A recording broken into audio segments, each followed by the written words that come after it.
नमस्कार बच्चों, आज हम लोग पढ़ेंगे दो पासे का खेल, डाइस। प्रोबेबिलिटी का पार्ट है ये। तो प्रोबेबिलिटी के क्वेश्चन सभी पेपर में, चाहे आप यूपी का, रेलवे का, सिविल सर्विसेज, कोई भी एग्ज़ाम दोगे, बैंक में, सिर्फ एसएससी में कम रहता है, लेकिन आ जाता है एसएससी में भी, परसेंटेज के फॉर्म में आ जाता है। तो इसमें जो है मतलब बहुत अच्छी ट्रिक होती है दो पासे के खेल में। तो आसानी से बिना पेन चलाए आप कोई भी क्वेश्चन सॉल्व कर सकते हो इसका। तो क्वेश्चन में आते हैं, और उससे पहले जो है थोड़ा सा, चूँकि प्रोबेबिलिटी का जितना पार्ट हम लोग आगे प्रोबेबिलिटी पढ़ेंगे, लेकिन जितना पार्ट प्रोबेबिलिटी के इस क्वेश्चन को सॉल्व करने के लिए चाहिए वो खाली समझ लें, उतना सिर्फ समझ लें, जिससे कि ये क्वेश्चन, इसके क्वेश्चन आसानी से हम दो पासे के खेल को समझ सकें। तो क्वेश्चन क्वेश्चन में आने से पहले किसी भी इवेंट की, किसी भी घटना के होने की प्रोबेबिलिटी के लिए हमें दो चीजें पता होनी चाहिए। एक तो number of favourable ways, number of favourable ways divided by total number of ways, number of favourable ways divided by total number of ways. मतलब हमारा कार्य कितने प्रकार से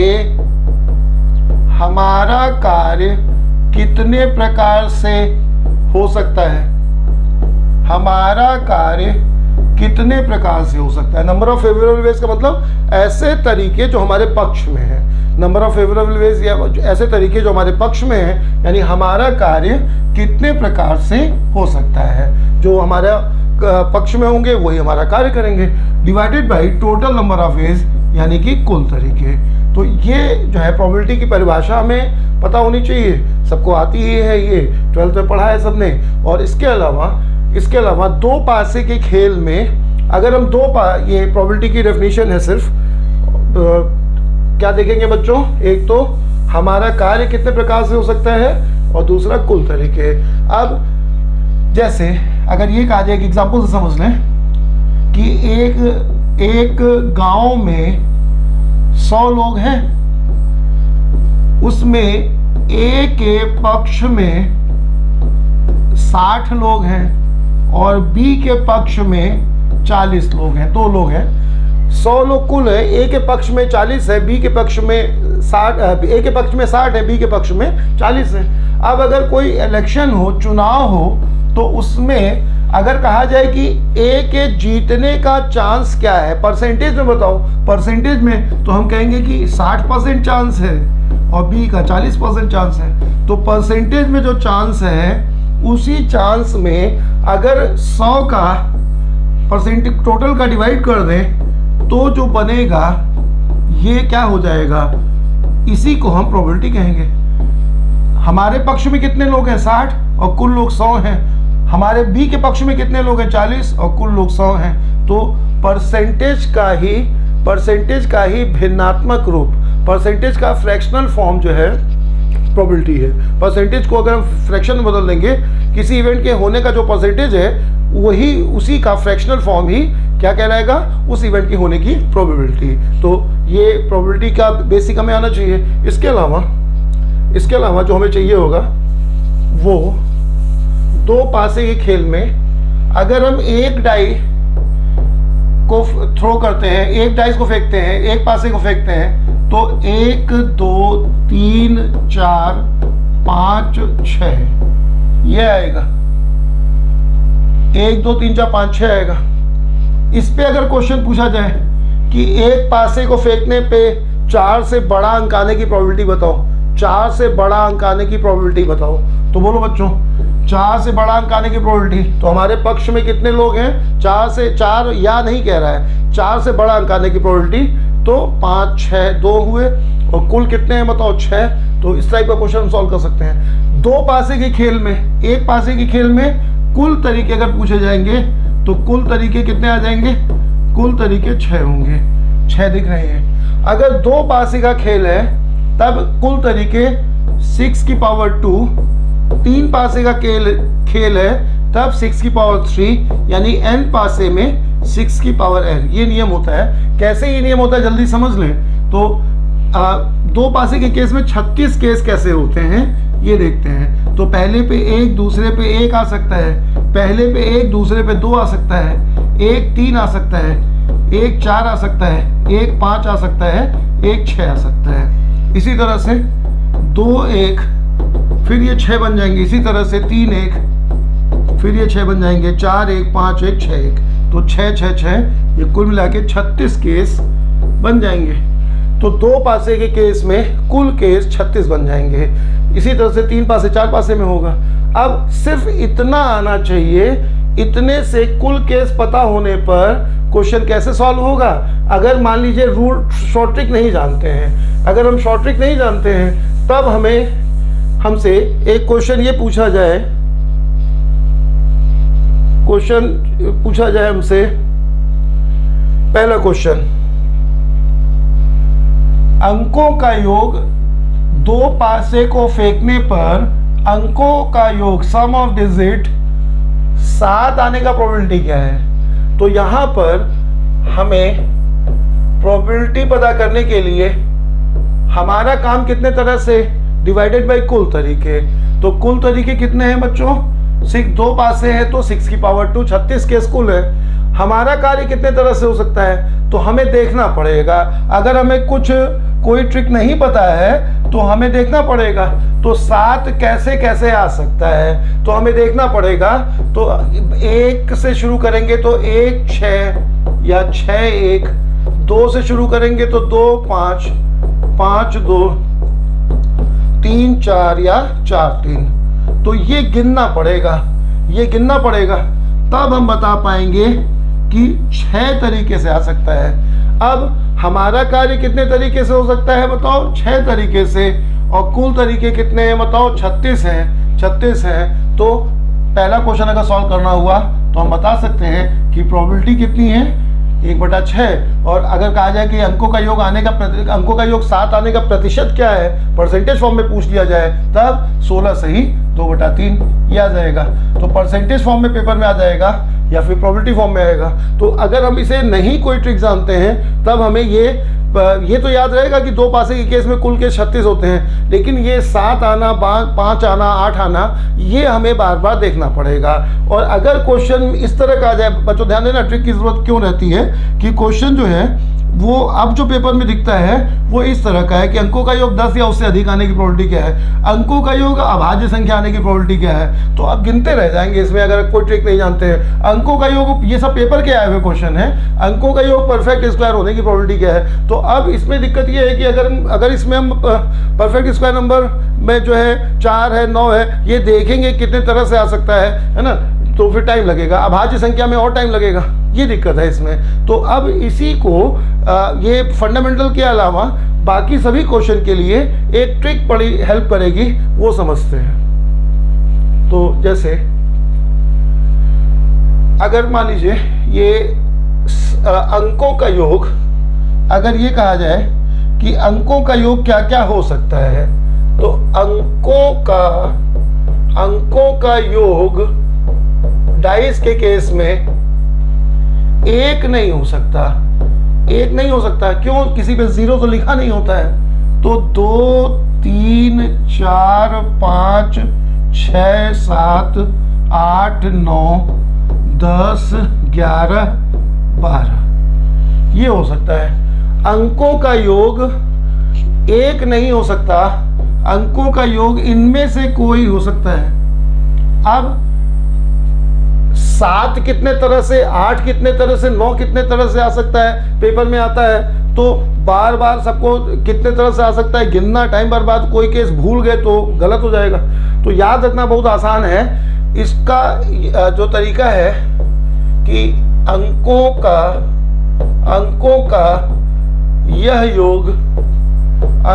यह योग कितने प्रकार से कितने प्रकार से आ सकता है? अंकों का यह योग कितने प्रकार से आ सकता है? कौन सा योग? ये जो है अंकों का योग 10 कितने तरह से, 11 कितने तरह से, 2 कितने तरह से। तो अंकों का यह योग कितने तरह से आ सकता है? तो ये है 1 2 3 4 5 6 और उसके बाद फिर पलट दीजिए 5 4 3 2 1। ये है मतलब 2 कितने तरीके से आ सकता है? ये गिनती है खाली सीधे सीधे। 3 2 तरीके से आ सकता है, इस तरह से है। 7 जो है 6 तरीके से आ सकता है। कैसे कैसे आ सकता है ये इसकी जरूरत पेपर में है ही नहीं, हमें तो खाली देखना है कि कितने तरह से आ सकता है। जैसे 2 कितने तरह से आ सकता है? एक तरीके से। कैसे बच्चों? 1 1 से आ सकता है। इसी तरह से 12 कितने तरीके से आ सकता है? एक तरीके से। कैसे? 6 6। तो यहाँ पे ध्यान देने वाली बात यह है कि 2 और 12 आने का तरीका सेम है। 2 और 12 आने का तरीका सेम है। उसी तरह से 2 आने के तरीके, 3 आने के योग, अंकों का योग 3 आने के तरीके कितने हैं? 2 है। कैसे? 1 2 और 2 1। ये है। तो 11 आने के भी तरीके क्या है बताओ? 2 हैं। कैसे? 5 6 और 6 5। ये है। इसी तरह से 4 आने के तरीके जो होंगे, 3 के आने का जो तरीका होगा वही 11 का होगा, 4 आने का जो तरीका होगा वही 10 का होगा, 5 आने का तरीका जो होगा वही 9 का होगा, 6 आने का तरीका जो होगा वही 8 का होगा, 7 आने का तरीका एकदम अलग होगा। 7 कितने प्रकार से आ सकता है? 6 प्रकार से अभी देखा गया। कैसे कैसे बच्चों? 1 6 6 1 2 5 5 2 और 3 4 4 3। तो ये है, इसे याद रखना। देखो कितना आसान है। अंकों का योग ये जो है, इसके अलावा तो हो नहीं सकता है। मैक्सिमम 6 6 आ सकता है। 6 6 से अंकों का योग क्या आएगा? 12। मिनिमम क्या आ सकता है? 1 1 1 1 से अंकों का योग क्या आएगा? 2। 1 तो हो नहीं सकता। अब अंकों का योग ये हो सकते हैं। अब इनको याद रखने के लिए अंकों का योग कितने प्रकार से आ सकता है? 2 कितने प्रकार से? यहाँ से गिनते जाना है 6 और 6 के बाद फिर पलट देना है। बस ये है। अब कोई क्वेश्चन इस पे आता है? कोई क्वेश्चन जैसे इससे पहले वाला क्वेश्चन में है, तो इससे पहले वाले क्वेश्चन में कि अब कहता है कि अंकों का योग, ये सब क्वेश्चन है कि अंकों का योग 7 आना, अंकों का योग 12 आना। अब एक बार फिर से जो लिखते हैं उसी को कि अंकों का योग क्या क्या हो सकता है बच्चों? 1 2 3 4 5 6 7 8 9 10 11 12। ये योग हो सकता है। इसमें 1 नहीं हो सकता, ये नहीं हो सकता। और कितने तरह से आ सकता है? ये इस तरह से।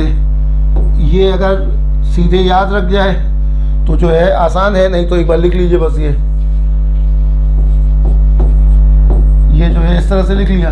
अब पे कोई क्वेश्चन पूछता है अंकों का योग 7 आने की प्रायिकता कितनी है?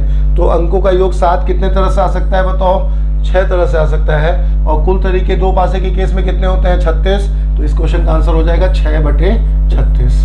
ये हो गया 1/6। दूसरा क्वेश्चन, अंकों का योग 12 आने की प्रोबेबिलिटी क्या है? 12 कितने तरह से आ सकता है? एक तरीके से आ सकता है। कैसे बच्चों? 6 और 6 से। तो 1/36। ये हो गया। तीसरा क्वेश्चन, अंकों का योग पूर्ण वर्ग आने की प्रायिकता क्या है? पूर्ण वर्ग कैसे कैसे हो सकता है? अंकों का योग पूर्ण वर्ग कैसे कैसे हो सकता है? तो पूर्ण वर्ग में एक पूर्ण वर्ग है लेकिन 1 आ नहीं सकता। अंकों का योग 1 हो नहीं सकता। उसके अलावा जो पूर्ण वर्ग है जो हो सकता है वो 4 और 9 है। 9 के बाद क्या आएगा? 16। अंकों का योग 16 हो नहीं सकता। तो यहाँ पर 4 और 9। 4 आने के तरीके कितने हैं बताओ? 3 हैं। और 4 आने के तरीके कितने हैं? 3 हैं। और 9 आने के तरीके कितने हैं बताओ? 4 हैं। तो या तो 4 आएगा या 9 आएगा, तब अंकों का योग पूर्ण वर्ग होगा। तो 4 आने के तरीके 3 हैं, 9 आने के तरीके 4 हैं। तो अब अगर पूछता है कि अंकों का योग पूर्ण वर्ग आने की प्रायिकता क्या होगी, तो हमारे फेवर में कितने तरीके हैं बताओ? 3 ये हैं और 4 ये हैं। तो हमारे पक्ष में तरीके हैं 7 तरीके। और कुल तरीके 2 पासे के केस में कितने होते हैं? 36। तो अब आंसर हो जाएगा 7/36। ठीक बच्चों, गिनना नहीं पड़ेगा हमें, खाली ये लिख करके आसानी से बता सकते हैं। इसी तरह से अगले क्वेश्चन में है अंकों का योग अभाज्य संख्या होने की प्रायिकता क्या होगी? अंकों का योग अभाज्य संख्या। तो अब अभाज्य संख्या कौन कौन सी है बताओ? Prime number. तो प्राइम नंबर हम सभी लोग जानते हैं कि प्राइम नंबर की शुरुआत जो है वो 2 से है। अब प्राइम नंबर कौन कौन से हैं बताओ? तो प्राइम नंबर में 2 है, 3 है, 2 है, 3 है, 5 है, 7 है, 11 है। ये 5 प्राइम नंबर हैं 2, 3, 5, 7, 11। अब इनका अंकों का योग अभाज्य संख्या आने की प्रायिकता क्या है, तो प्रोबेबिलिटी पता करना है। तो क्या क्या पता करना होगा, हमारा कार्य कितने तरह से हो सकता है, और दूसरा कुल तरीके। कुल तरीके कितने हो गए बच्चों, 36। अब ये देख लें कि हमारा कार्य कितने तरीके से हो सकता है। तो अंकों का योग अभाज्य संख्या, 2 आने का तरीका कितना हुआ, 1। इसी तरह से 3 आने का तरीका 2। इसी तरह से 5 आने का तरीका 4। इसी तरह से 7 आने का तरीका 6। और इसी तरह से 11 आने के तरीके 2। अब ये हो गया आंसर।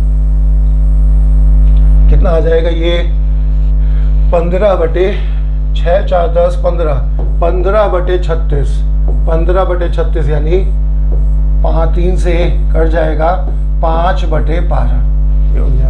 अंकों का योग अभाज्य संख्या आने की प्रायिकता क्या होगी, 5/12। इसी को परसेंटेज फॉर्म में पूछेगा तो 100 से गुणा कर देंगे। इसी तरह से अंकों का योग 10 या उससे अधिक आने की प्रायिकता, तो अंकों का योग 10 या उससे अधिक आने की प्रायिकता, तो बोलो बच्चों 10 या उससे अधिक, 10 और उससे या उससे अधिक है ना। 10 से अधिक कहेगा तब 11, 12 लेंगे, 10 या उससे अधिक कहेगा तो 10 भी काउंट करेंगे। अब 10, 11, 12 ये तीनों हमारे फेवर में हैं, तो अंकों का योग 10 या उससे अधिक आने की प्रायिकता क्या होगी, हमारे पक्ष में कितने लोग हैं बताओ, 3, 2, 5, 1, 6, और कुल तरीके कितने हैं 36। तो 10 या उससे अधिक आने की प्रायिकता 6/36। कुछ भी गिनना नहीं पड़ेगा, सीधे सीधे आंसर लिखते जाएंगे। इस तरह का कोई भी क्वेश्चन जो 2 पासे से संबंधित है। ठीक है बच्चों, इसके आगे मिलते हैं। एक बार फिर से बोल रहा हूँ कि अगर ये वीडियो रेगुलर चाहते हो तो प्ले स्टोर से गुरुकुल एकेडमी का अंकुर डाउनलोड कर लो बच्चों, या फिर यूट्यूब पर होम गुरुकुल एकेडमी, और 5 सितंबर से रेगुलर बैच शुरू करेंगे। उसके साथ जो है बुक रहेगा और बहुत अच्छा मतलब जो कुल मिला के रहेगा, क्योंकि क्वेश्चन बहुत ज़्यादा हो जाएंगे। जो टॉपिक पढ़ाया जाएगा उस पर मैं यहाँ पे बोर्ड पे जो बताए जाएंगे क्वेश्चन वो होंगे, प्लस साथ में जो एग्जाम्पल कि जो भी टॉपिक बताया गया है उस पर हर पॉइंट पर अलग अलग एग्जाम्पल लेके पहले समझाए गए किताब में, वो PDF फॉर्म में आपको मिल जाएगा। फिजिकल फॉर्म में जब प्रिंट हो जाएगा तो उस फॉर्म में मतलब लॉकडाउन खुलने के बाद वो हम प्रिंट करा के मार्केट में बेचेंगे, तो वो मतलब चैप्टर वाइज पूरा मिलता रहेगा। उसके क्वेश्चन में ही मतलब बिल्कुल कुछ भी नहीं बचा है जो उसमें मतलब छोड़ा गया हो। सभी जो इवन जो शायद ही कोई वीडियो बचा हो जो मतलब उसमें कुछ ऐसा छूट गया हो जो इसलिए मैंने देखा, सब कुछ कवर किया है। किताब एक एक जो जिसमें कोई भी पेपर का आया हुआ क्वेश्चन है वो सब कुछ उसमें CGL सिविल सर्विसेज को भी कवर किया गया है, तो मतलब कंप्लीट हो जाएगा। और फिजिकल फॉर्म में भी मतलब बहुत ही कम दाम में, मतलब हम लोग का उद्देश्य जैसे कोचिंग में यहाँ पे ऑफलाइन में हम लोग करते हैं कि शायद ही उतने कम में पैसे में कोई उतना हम लोग जितना करते हैं कर पाए, और उसी तरह से ऑफलाइन इस किताब में भी रहेगा। फिजिकल फॉर्म में मतलब जब पेपर फॉर्म में मिलेगा किताब, तो जो चैप्टर वाइज किताबें मार्केट में हैं आप लोग को सभी बच्चे एक बार जैसे जो हम किसी का नाम नहीं ले रहे हैं लेकिन चैप्टर वाइज किताब मार्केट में है, ऑनलाइन है, जरा उनका एक बार देखिए। 150 रुपये, 100 रुपये, 200 रुपये की किताब, और वही चैप्टर वाइज किताब हम अपना देंगे जो 20 रुपये से आसपास सभी किताब होंगी, और कम मतलब पन्ने होंगे 50-60 60-70 पेज की किताब अगर होगी तब 20 रुपये के आसपास होगी, और नहीं तो अगर उससे कम पेज होगा तो या उससे ज़्यादा पेज होगा तो 15 से 25 के बीच में हर किताब मिल जाएगी। मतलब फिजिकल पेपर फॉर्म में मतलब उसमें मतलब जो ऑफलाइन इसमें ऑनलाइन में PDF देंगे वो तो मतलब जो बच्चे रहेंगे उनको तो ऐसे ही मिलेगा, बाकी जो है जो अगर बाहर से कोई लेना चाहेगा वो भी अवेलेबल होगा, लेकिन उसका दाम तब वहाँ और कम होगा। लेकिन पेपर फॉर्म में जहाँ पे हम पूरे उसके पन्ने फिजिकल फॉर्म में होना बेटा बहुत ज़रूरी है अपने पास, है ना। ये सब माया है ऑनलाइन और ये सब, है ना। ये जो अपने पास क्यों हर समय नहीं तुम ऑनलाइन पढ़ पाओगे, हर समय आंखें नहीं काम करेंगी उतना जितना मतलब सरदर्द हो जाता है ये सब करते हुए, है ना। जो आदत है बचपन की उसे इतनी जल्दी नहीं बदल पाओगे। तो फिजिकल फॉर्म में जो हम दे देंगे वो एक हमेशा के लिए रहेगा। वो मतलब हम लोग ये पीड़ा सहे हैं, जैसे कोई चैप्टर कमज़ोर है, अब उसमें हम जो है उस चैप्टर के लिए स्पेशली कोई किताब लेनी पड़ रही है ना। और उसमें किताब लेने पे कष्ट क्या होता है कि ज़्यादातर क्वेश्चन कॉमन है, तो ये सब चीज़ भी मतलब हम लोग अपने समय से देखते आ रहे हैं। तो वही उसमें है कि अब अगर जैसे इसमें एग्जाम्पल से लेकर के पूरा क्वेश्चन प्लस ये जो अब जो यहाँ बताएंगे हम क्वेश्चन, वो एकदम ध्यान रखेंगे कि उसका कोई क्वेश्चन इसमें बोर्ड पे ना बताया जाए, है ना, वो अलग, क्योंकि वो पूरा सॉल्व है। और मतलब मेन क्वेश्चन में मेन जो ये नहीं है कि हमने खाली क्वेश्चन अच्छा रखा है, उसमें सॉल्विंग जो है, अगर आप ये वीडियो देखने के बाद आप वो सॉल्विंग देखते हो तो निश्चित रूप से बड़े आसानी सॉल्विंग समझ में आएगी। कुछ भी बेसिक से नहीं सॉल्व है, ये नहीं कि हमने माना एक्स माना वाई, जैसे पढ़ाया जाता है वैसे ही, और बिना किसी फार्मूले के। टाइम एंड डिस्टेंस जैसे टॉपिक में एक फार्मूला बताया गया है और उसके अलावा बाकी सब भी जो है रेशियो सॉल्व हुआ है। जो बेस्ट तरीका हो सकता है वो मतलब मिलेगा आपको। आप किसी का वीडियो देख करके देख लेना, अगर जो टॉपिक पढ़ाया जाएगा उस पर ऐसा कुछ नहीं होगा जो किसी ने बताया हो हमने ना बताया हो। ठीक बच्चों, मिलते हैं आगे अगले वीडियो में। नमस्कार।